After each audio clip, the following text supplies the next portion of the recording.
Hello, welcome to another episode of the Always Be Testing podcast. I'm your host, Ty DeGrange, and with me today is Brooke Schaaf. We're hosted by Capital Factory here in Austin, Texas, and they've been so gracious to give us their green screen for the day, so it's going to be fun.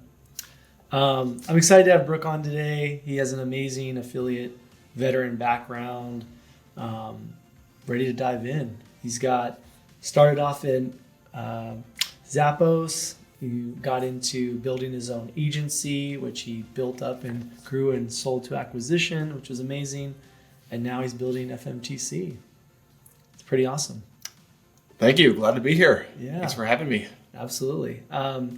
Maybe give us a little bit more color on the background and kind of your story. For those of you who don't know, I know a lot of the affiliate folks are very familiar with you, but tell us a little bit more.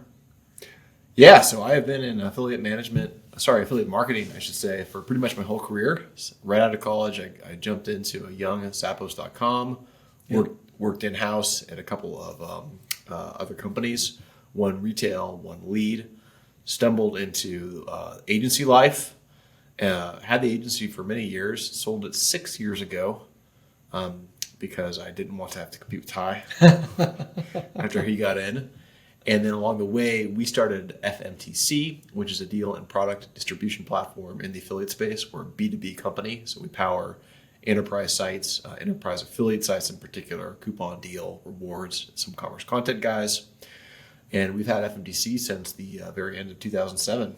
That's awesome. So we're full steam ahead to build the tools to help everybody make more money in the affiliate space. I love it. Servicing so many is pretty exciting, and there's not a lot of folks that are doing really what you do at FMTC. Is that right? Yeah, there's a pretty small pool of, I think you could call them tech vendors in the affiliate space, and fewer of them are independent. So you also had companies like Trackonomics and Affluent, which of course are both acquired by Impact.com. Yep. You've got a lot of compliance guys. They're kind of, they float around the outskirts of the retail space where we play because they're mostly with the lead stuff. Yeah. And then you've got some other players like the conversion optimization guys, Upsell It, RevLifter, Unicodo, Intently, and they sort of operate more as kind of like affiliates. Mm-hmm. And then some other players floating around like Affiliate. They're sort of a competitor of Trackonomics, other reporting guys out there. But there's just really not that many. It's probably numbered in the low dozens as opposed to hundreds and thousands of affiliates, hundreds of agencies, dozens of networks.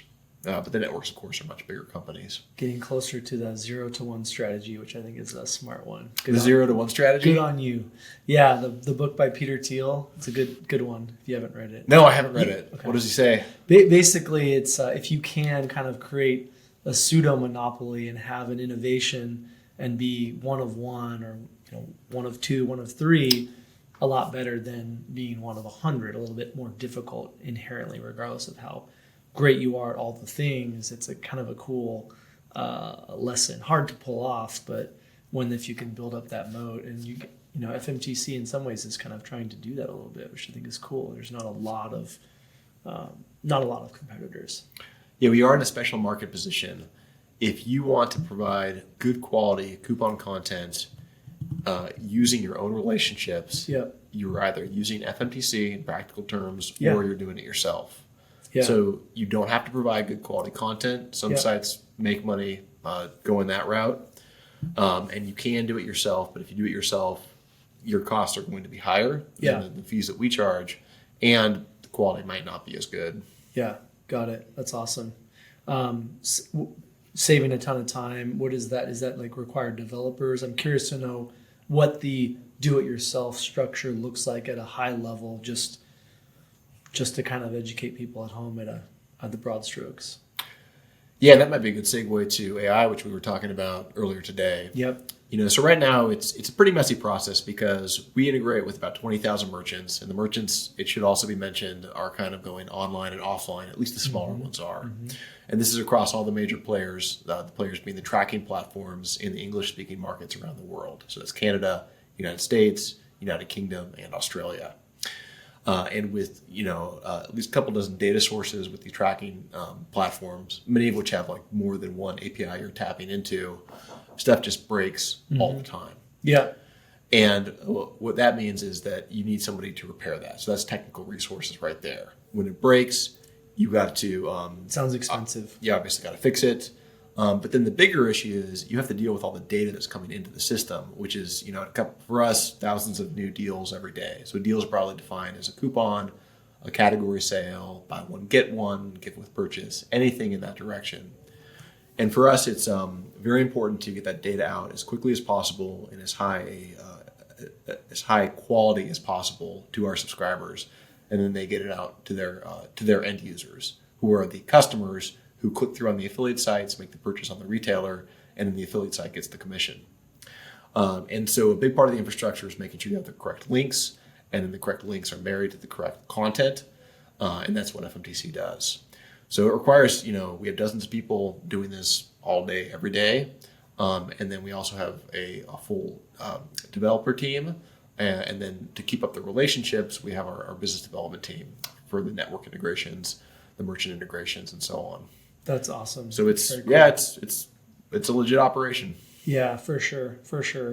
And Brooke has been, you've been such a senior sound expert voice in the affiliate space, from, building your career managing Zappos to building out an agency, seeing all the players and working with some great enterprise brands, now building out FMTC.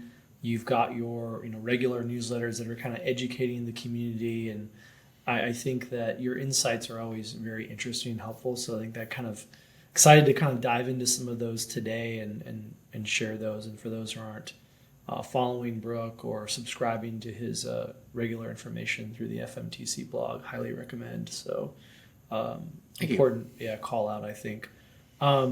Speaking of that, what are you kind of seeing as the biggest kind of misnomer around coupon and deal?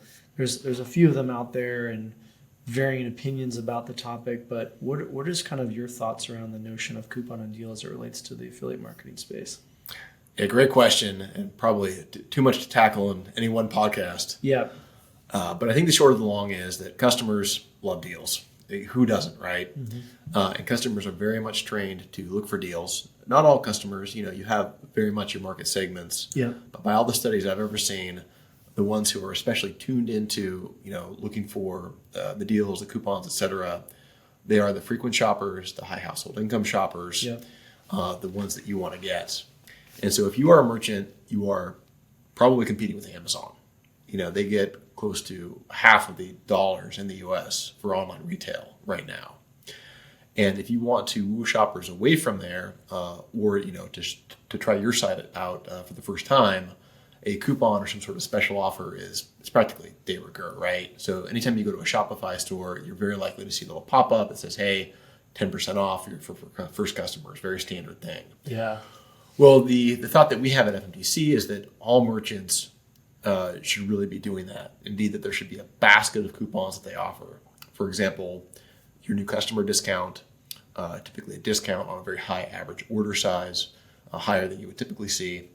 You can also do discounts with companies like Sheer ID that we're partnered with that validate if you are a special category, like a first responder or a teacher or a firefighter, that kind of thing. And if you have this basket, then there might be some other stuff, like certain products are discounted.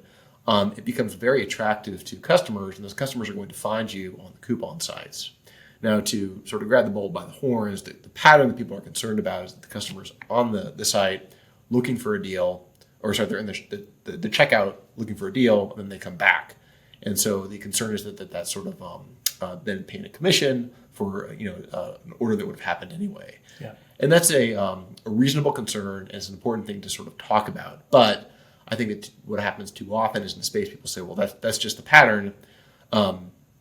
But there's many other patterns that can sort of go along with that. Mm-hmm. For example, there was a case study with a software product called Fuse that plugged into a Google Analytics. And when they looked at, and this is strictly Google Analytics data, right? So it's nothing to do with the affiliate networks tracking. When they were looking at the sort of highest value customers brought, the winner was buy now, pay later for new merchants in terms of bringing in new customers and then frequency of purchase and things like that.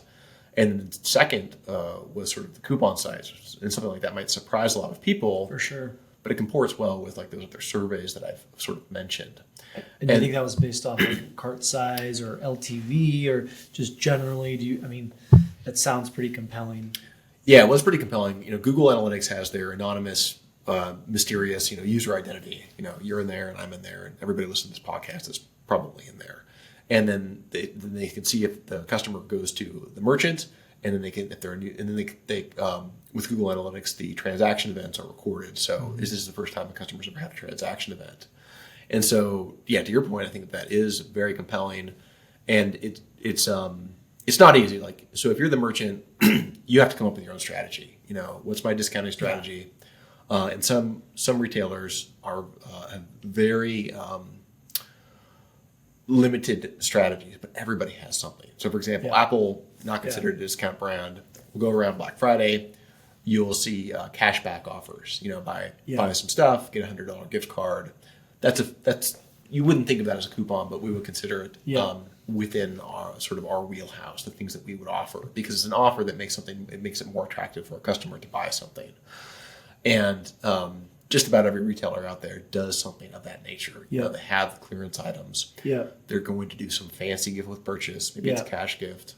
Yeah. And so our thought is that if customers are looking for those, you want to meet the customers where they are, and where they are is just not always going to be your site. So that same study that I referenced also found that email was, the merchant's own email is certainly in the mix, but like not doing a lot for the generation of new customers, which is no surprise, right? Because they typically get on that email list by buying something. Yeah, they might sign up. So the coupon sites, which come in a lot of different flavors, right? You got your browser extensions, you got the sort of old school listings companies, huge number of reward sites, some are cash back, some are reward. The might not pay later guys are in the mix there. And the commerce content guys show content sometimes. So the ideal thing I think for a merchant would be to say, hey, this is my strategy. I've looked at my metrics very closely, and then this is the kind of strategy that I want to go out and bring to the market. And then when you do that, there's frankly a lot of work involved in it, because there's a lot of sites you're working with, and it's hard to get the deals and offers out to all those sites. And that's exactly where FMTC can help. And so we think that the coupon sites get kicked around unfairly, quite frankly, and with that, the reward sites as well. But they have been, and they remain, the backbone of affiliate marketing. And those are profitable customer relationships for the merchants working with those sites. And I would also add, on the other side of things, if you look at like how they're compensated, the merchants have tremendous amount of control in terms of what the commission rates are, what the commission terms are, et cetera. And then with the advanced technologies that the tracking platforms have now, you can really dial it in to pay exactly as you want to. Yeah, we have a similar approach. A lot of advertiser clients come to us with concerns, questions, hesitation around that group of partner types when you've got influencers exploding, commerce content exploding, a lot of options in the space now. And I think that those concerns, still are here. In some cases, they're higher. And I think there's an opportunity to really assess, look at appropriate attribution, like you've talked about, and really, measure where those partners come into play. Sometimes it's a little surprising. So I think there's a notion of like checking some of those historical judgments at the door a little bit, and using kind of the data and cohort analysis and the right attribution models to really make better decisioning. And you can price them really precisely. You can reward effectively. And I think that's something that I think a lot of people don't always realize, that let's leverage these great tools to make better decisions. And it's easy to say that, but it's surprising how many people just maybe are not there yet, no matter how innovative or techie or smart they are. It's just not there yet. So it's fun to kind of collaborate with people to try to do that, like you alluded to. It's a lot of work. It's a good reason to have a good agency. Yeah, for sure. Something else came up that kind of jumped out at me was like, I forget who coined this. Someone talked about how they like to use deals and coupons to the consumer. If they're a brand, let's say consumer in this example, and like it's on a pendulum or a spectrum where you might not be offering a coupon initially, but as maybe that buyer becomes less engaged or retained in your ecosystem, you can kind of use levers, various levers, micro levers throughout it.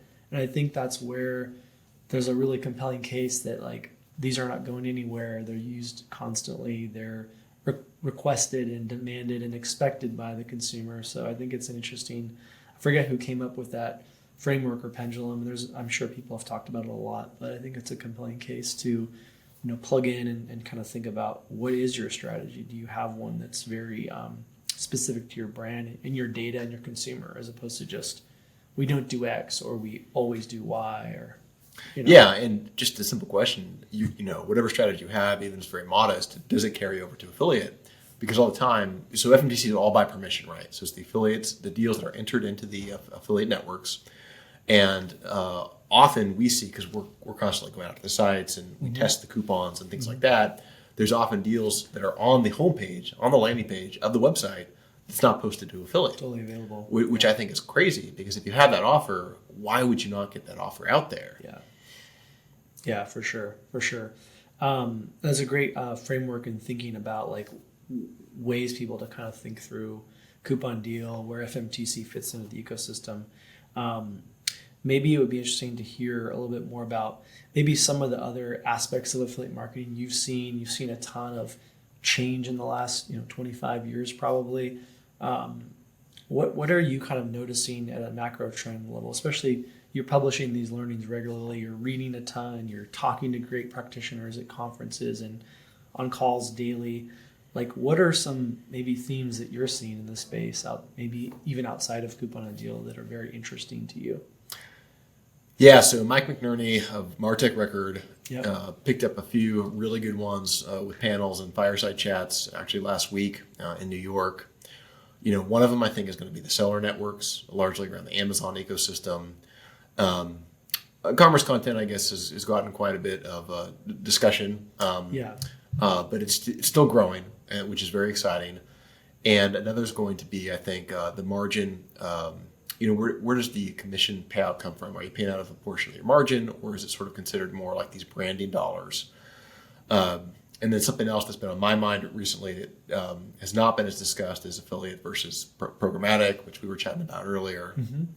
So if you run through those, start with the seller networks. Well, actually, sorry, where would you like to start? There's a lot there. That's a juicy, that's a list. Let's go seller networks. Yeah.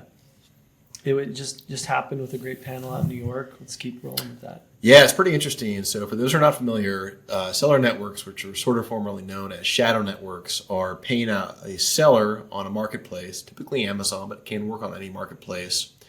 It can pay out a commission directly to the affiliate. And this is really big news because it's kind of like not known in the larger ecosystem, but you have probably hundreds of agencies that specialize in helping sellers on Amazon sell through. Amazon's like an ecosystem unto itself.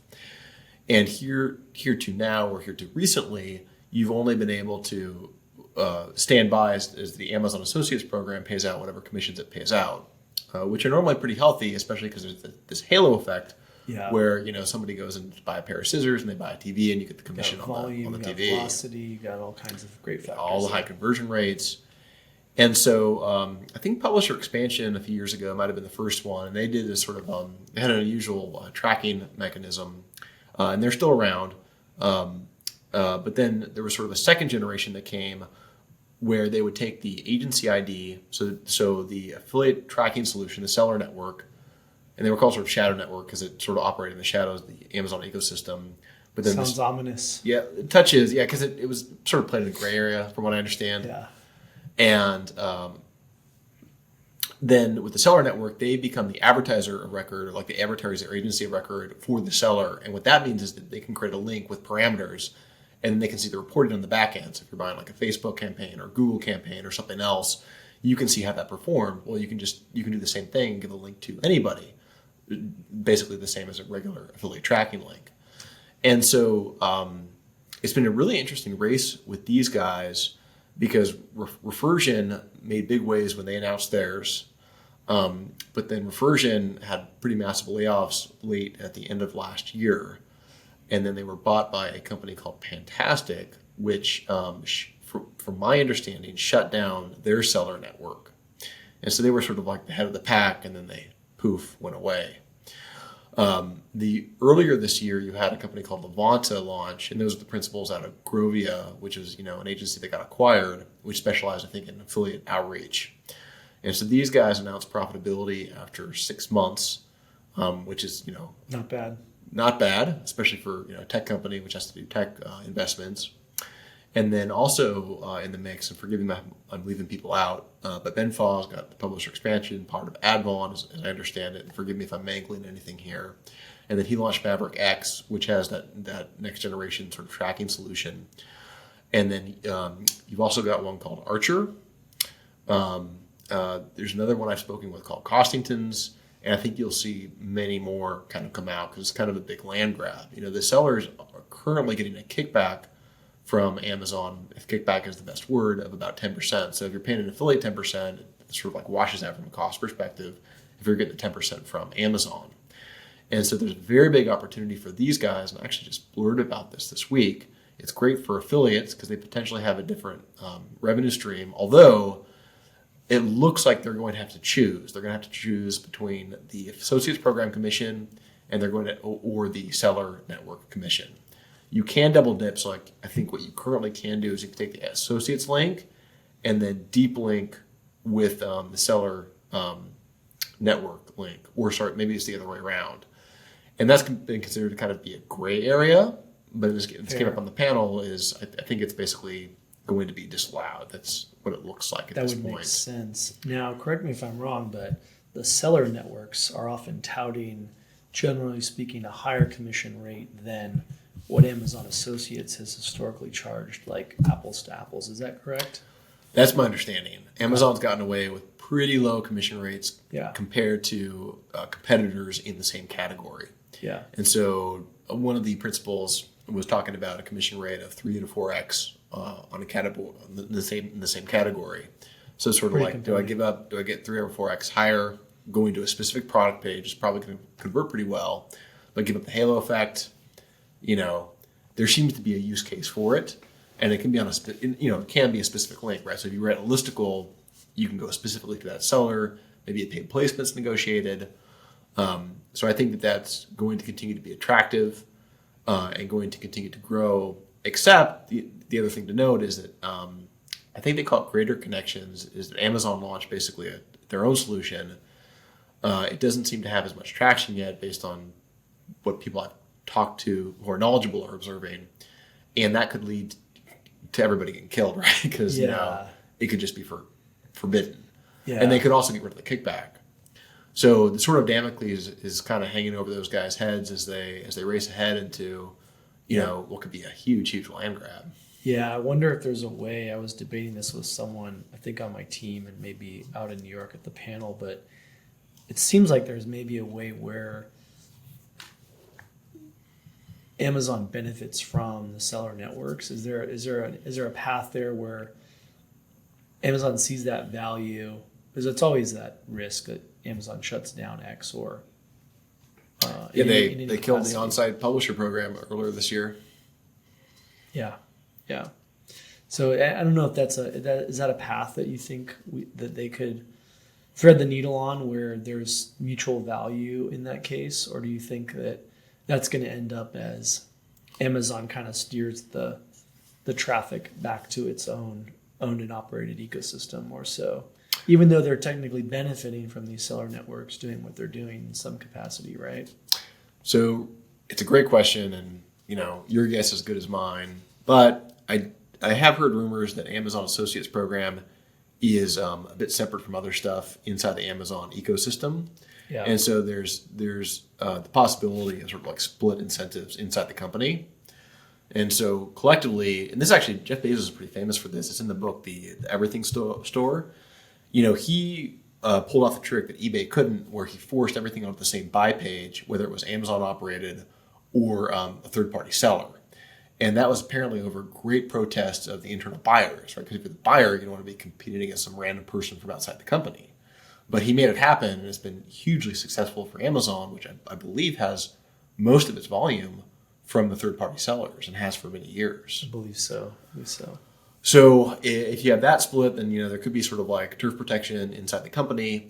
But then even without that, if you're Amazon and you're getting traffic from off of Amazon, and in a sense you're not paying for it, because the kickback is purportedly related to a competitive guard against Shopify. Again, rumors and hearsay, so take it with a grain of salt, but it makes logical sense. It makes so much sense. So they would potentially keep that up, and then also it could suck the oxygen out of the room. So if this stuff really kind of continues to take off, it's a little bit of a threat to the competitors of Amazon, and then to the tracking platforms that support them, like CJ and Rakuten and Impact.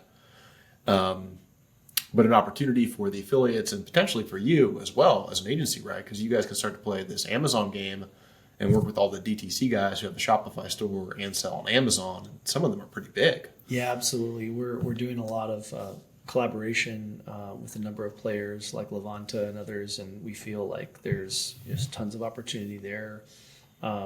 Just similar to us doing, having a handle on Google and Meta and TikTok. We also need to have some acumen around the Amazon ad buying game, which is slightly different but related. Which I think, I don't know, I kind of predict that that desire to retain those sellers and those advertisers is really the play for them, and that I feel like, not to get too much into conjecture because we don't know, but I would think that despite there being some conflict with Amazon associates, I would think they would be really highly incentivized to maintain the grip of the ecosystem and want that, in my limited knowledge speculation. And I think that the Shopifys of the world, even to some extent the TikToks of the world, are clamoring for that and wanting that. I don't know how you feel about that too, but do you feel do you agree with that prediction, or do you think that's a fault? I agree with you. They do need to service the sellers, and going back to, I think it was around 2015, they made a pretty aggressive push to get a lot more of the China-based sellers on board, which was covered in I think it was 2017. Brad Stone, the guy who wrote the Everything Store, wrote another book called, I think, Amazon Unbound, and he talked about this conflict where the buyers still wanted these cheaper Chinese no-name goods, and so in a way it makes the marketplace more valuable, but I think in a way it also might make Amazon a little bit more vulnerable. For example, Shein and Temu, out of China, are making, Shein in particular, I think, is making big moves to woo those sellers for its own marketplace.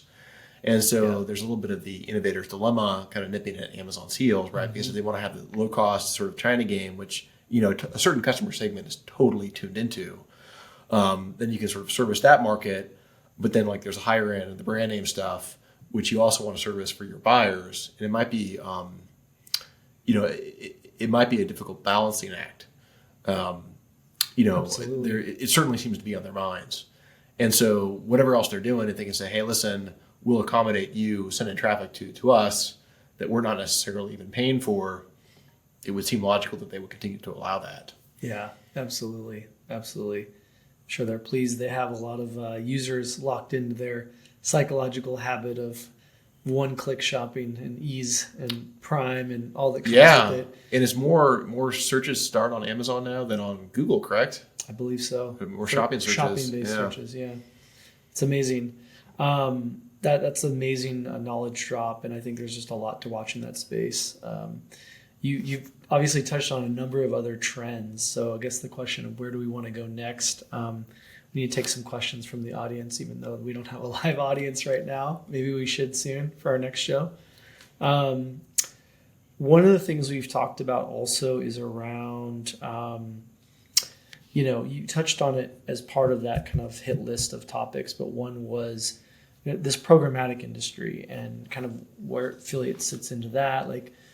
What are your thoughts on, you kind of recently shared that there's quite a lot of fraud, quite a lot of issues in the programmatic space. Not to say that it doesn't exist in a lot of different digital channels, but what are your thoughts on that piece that you wrote and kind of some of the discussions we've had around programmatic and fraud and maybe with affiliate? This is a drum I think that we in the channel really need to be beaten on. and I know not everyone thinks of affiliate as a channel, so bear with me. Channel of channels. That actually came up with the MarTech thing too. So whatever you call it, the space that we're in, we're very much, I think, scrutinized, and we're very critical and self-critical, which I think is a really good thing about affiliate. And I would also point out that out of that criticism, there really are a lot of tools that have emerged to give complete control or a tremendous degree of control to the merchants and agencies that manage the merchant programs. And what vexes me sometimes is that if you look at it as sort of like a budgetary game, affiliate kind of gets the short end of the stick, where I think we have a lot more value to offer. And so the Association of National Advertisers which I think is US based, they did a study of open web programmatic advertising. It gets a little confusing, right? Because it's not the closed garden stuff, but it's I think they rounded up to about $90 billion, and this is like a global number. And they, by their study, 90 billion globally on an annual basis. And they found that there's these things they call made for advertising sites. Clickbait, AI fits in very naturally with that stuff, but it totally predates AI. Low quality content. Low quality content, which probably doesn't attract a sort of a buyer with any real intention. And they found that they were getting, I think, 20% of the traffic and about an estimated 15% of the dollars. And so, call that in the $13 billion range. And again, it is a little bit apples and oranges because it's the global number, but affiliate in the US is lower than that, right? On an annual basis, it might be, around, say, like, not known, but, maybe it's like $12 billion or something. Mm-hmm.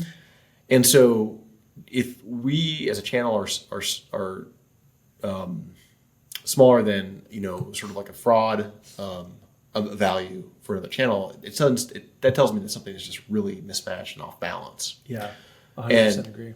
With the programmatic stuff, you also have all the bot fraud, right? Because it's an impression, and half the traffic out there is bots. Yep. And so with affiliate, there definitely are concerns in the lead space because people can sell and traffic and fake leads all day long. And there's definitely concerns around the margin stuff with the retail space. But if you're validating your leads, and you can't help but validate your retail sales, right? Because if it's fraud, you're going to have, like, if it's credit card fraud, which is actually pretty uncommon, you're going to get charged back. Those are real sales, and those are generally very profitable sales. The studies, I think, over the years, it typically is, the most profitable way to market after your own email list. Now, some things might be more profitable, like your own keywords, right? But that's probably not fair because the volume is whatever it is, and that's just almost intention to find you anyway. Yeah, 100%. So I think that's generally pretty true because, again, the merchants control the costs very well and the mechanisms and all that. And then you just don't get the same exact kind of bidding war that you get with Google Ads, that you get with Facebook. And those companies are very good at getting your money from you and expanding your advertising and stuff like that. And then programmatic is too. So to me, it seems like a very big challenge that we have, and this is one that FMTC aims to help solve, is making it easier to deploy dollars and get positive returns in the affiliate space. It's really easy to work with one affiliate, maybe 3, 5 affiliates. When you start to get to the point where you're working with even just dozens, you really need that technical infrastructure to be in place. And it clearly is for tracking purposes, but it's a little bit trickier for the content distribution purposes because, first, the content is bad, so we deal with the deal feeds, we deal with the product feeds. You have to clean that stuff up. There's no way around it. So you might say, well, why don't the networks do the cleanup? And it's a little bit tricky because if they did it for one merchant, they'd have to probably do it for all of them. And then they're also getting paid by the merchant. So it's a little bit of a political challenge for them. So FMTC has a very natural spot that we fit in there. And our thought is that we should make it very easy for the merchants through the networks to get those tracking links out there to the point of display on the publisher properties, be it an app or website or whatever, so that you can access, with new content like a deal, for example, or a coupon that's expiring soon, you can get out to hundreds and even thousands of partners in a very timely manner, and then you'll pay out accordingly, which again will probably be very positive ROI for you, and you can feel a lot more comfortable shifting your investment dollars from very dubious programmatic spends to long-term, profitable, defensible, because you have a relationship, affiliate spends. I love that thought of defensible, because I've talked a lot about how affiliate is most misunderstood, most underrated, and in some ways it can have an even better moat than and more defensible than a lot of other channels. If Google wants to shut you down, or if Meta wants to shut you down, granted it's often unlikely for most brands, but they can and they will. Whereas with affiliate, you have dozens, hundreds, maybe even thousands of relationships, some very close personal relationships, some more disconnected, but that's by nature a more diversified, defensible position to be in than having all your eggs in one basket that can be shut off by an API. Absolutely. You can reach places you couldn't reach otherwise. And for some kinds of merchants, you can also advertise where you can't advertise on Google. So Google doesn't do gun advertisements. There's a publisher site called, I think it's Pew Pew Tactical, and it's all affiliate programs that they make their revenue off of. It makes a lot of sense. Niche communities, and that makes sense. The other thing that kind of came up when you were sharing that was kind of like the in-house team method, and how affiliate is not really a channel, but more of a channel of channels, or a lever. And in a lot of ways, it behaves multi-channel. You can access Google, Meta, TikTok. It's more of a methodology almost. I'm wondering if there's a world where the affiliate manager in-house at a big brand can be a little bit more.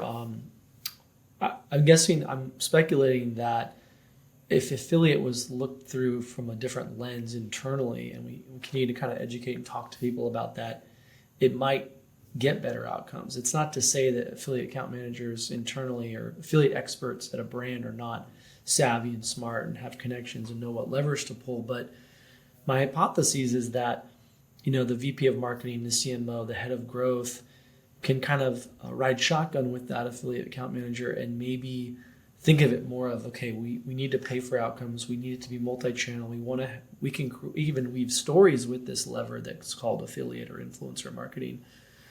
Do you have any comment on that or any thought? I'm kind of going off on a little bit of a soapbox here, but I feel like there's an opportunity to kind of pair the two more and have it less live in a silo, because it's so multi-channel, and it's because tech and all these great tools are kind of letting this happen more so than they did before.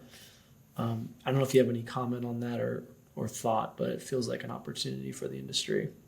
Yeah, that's been affiliates long slog, and if you listen to somebody like Todd Crawford, the formerly of CJ, the co-founder of Impact, they always talk about getting more budget and being in the suite with the CMO.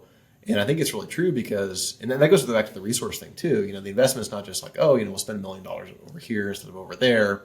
It's like, we'll spend $1 million on programmers to do the technical implementations that are necessary. Yeah.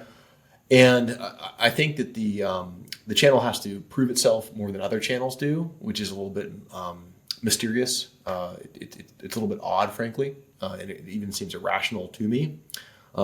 But for whatever reason, that does seem to be the case. And maybe it's just because it's more work, It takes more time to understand, takes more time to manage those relationships. But for that, again, you've got a lot of spaces you're not going to get to otherwise. And you'll also receive feedback, and you'll enable collaborations that you can't do otherwise. That's why I think affiliate has such this really natural blend with the influencer stuff. It's kind of funny because influencer's bigger already, right? Affiliate was around more than 10 years longer, and then influencer came along, blew up bigger than affiliate. I think that was probably like last year or the year before. And then there was a study that went around predicting $100 billion in influencer global income, I think by 2030 or something. Wow.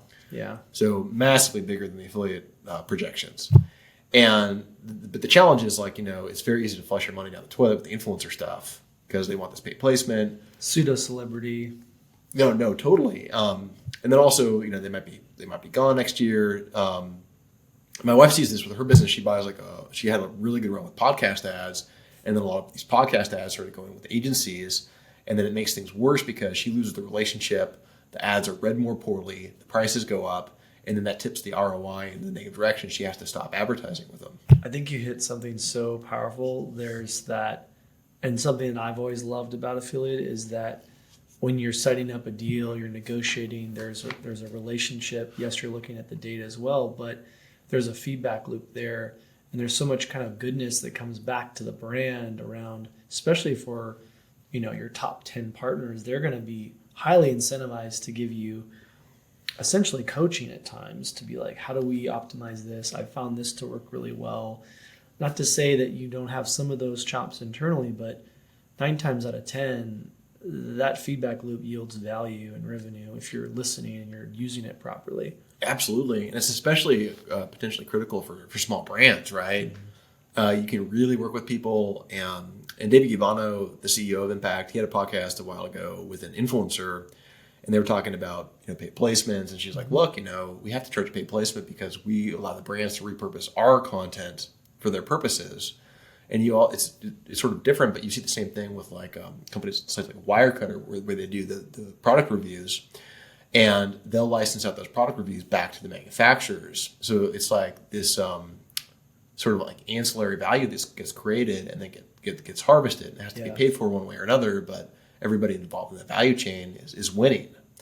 And so I think affiliate pairs well with that. It's kind of funny. It's like the dog chasing the bus now.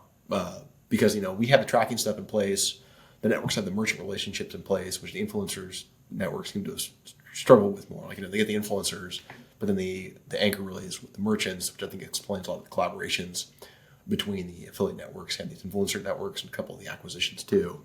Absolutely. Like Creator IQ, I think it was AWin and CJ, I believe.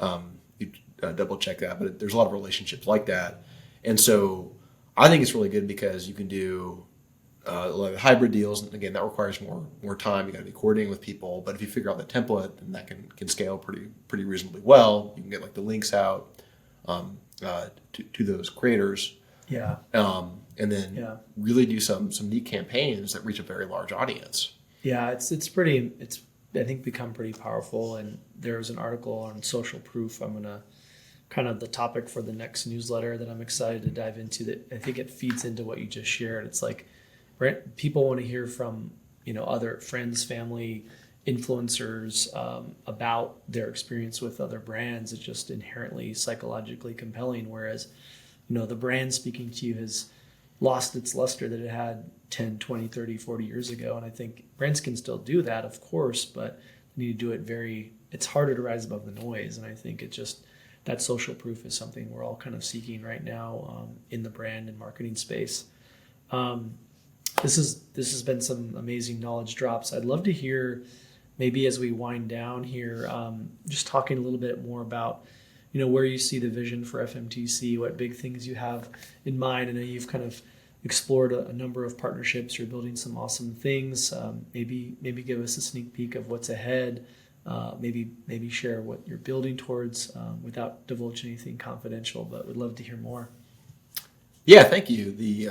I think FMTC's big vision is to participate in affiliate as affiliate continues to expand. And the vision for affiliate is very exciting. Mm-hmm. You basically have anything that's a commercially relevant link could typically be an affiliate link. And in the past, I think that a lot of publishers have been afraid to monetize those links. So, for example, I think it was like 10 or 12 years ago now, there was a big kerfuffle with Pinterest and skim links. Yeah. And it's interesting because Pinterest just engaged in a similar partnership, not quite the exact same, but similar with Amazon, where their stuff goes to Amazon and you can buy it. And to me, that's the most natural partnership in the world. And the natural concern there would be, editorial versus advertising, but those two can be parsed. They can be separate teams. The advertising can kind of come along later. The advertising can be automated, and you have some huge volume out there of links that are not monetized but could be monetized and would really support any number of publishers that have a freemium access, right? So you can just see the whole site for free, or it's like some kind of software tool that you're sort of a free user of, and the opportunity for brands or these advertisers to reach new audiences and all sorts of niches on the internet is incredible. And FMTC hopes to help participate in that by having the merchants index at the ready. So if you're the publisher, you would know who you can work with. we provide you with your own link. We also have a sub-affiliate network that's owned by FMTC called FreshReach. So if you're not integrated with a particular tracking platform, we can provide you a ready access link. Because it naturally evolves toward those key partnerships. There's sort of like a long tail, right? Yeah. And so if you're the publisher, you can take advantage of the full monetization opportunities. You can display all the relevant content that should be there. So for us, obviously, it would be deal content, also the product content, and who knows what else there might be in the future. Yeah. So we can index that all. We can provide it all. The publishers can call that on an API basis, and then really enhance the value of to their users with these convenience features, and optimize their own operations for generating revenue. I love that. What that just reminded me of is, I can't recall if it was Connie Chen of Andreessen Horowitz. She's very strong on APAC and mobile, if I recall correctly, but she talked a lot about micropayments and how that's very large in Asia. And we think you kind of touched on like gated content and paywalls and how that's such a terrible experience, as is seeing a ton of irrelevant ads as privacy and cookie deprecation have come so important. And I feel like there's an opportunity where affiliate as a mechanism, if you will, or channels can play a part there and kind of bringing about a better monetizable user experience for people across the entire web. I mean, it just seems like there's so much more to be done there to kind of make those paywalls and those friction points and the user experience that's kind of clunky and friction improve and get even better. So I think that would be an exciting place to take the industry. Yeah, absolutely. And it's even becoming something of a center of gravity. The Wall Street Journal celebrated the 1-year anniversary earlier this summer of their buy side. I think they're sort of a more conservative entity in terms of their operations. So it might be just too much for a lot of these publishers to resist. And then you just got to manage all the data and information. Yeah, I mean, you got a brand right there with that's collecting massive amounts of money in subscription volume, and then they turn to that as another monetization arm. It's pretty good validation for the affiliate industry, as you said. Very cool. I guess what else? I know you got the farm thriving in Texas. Any comments or updates for the audience? We got the bees, we got the goats, the chickens are laying again. We went through a bit of a dearth there. I don't think the heat helped. Yeah. And we're nearly done with our home renovations. Well, congratulations. And the boys are learning to swim. Oh, that's music to my ears. Love to see it. Yes, tell your wife. I'll let her know. If they need a refresher. Bring her over. A water polo player, right? That's right. Yeah, nice. That's right. Yeah, she likes to tout that when parents are a little hesitant to bring their kids, little ones, to her to learn how to swim. So no, it's crucial service. Very Absolutely. good for their safety. Absolutely. Well, so appreciate you having the chat and being on the conversation here live in Austin at the Capital Factory, where they're so gracious to set us up in their green room. Thanks, Brooke. Thank you. Come by anytime. Appreciate it. Great to see you. Bye, everyone.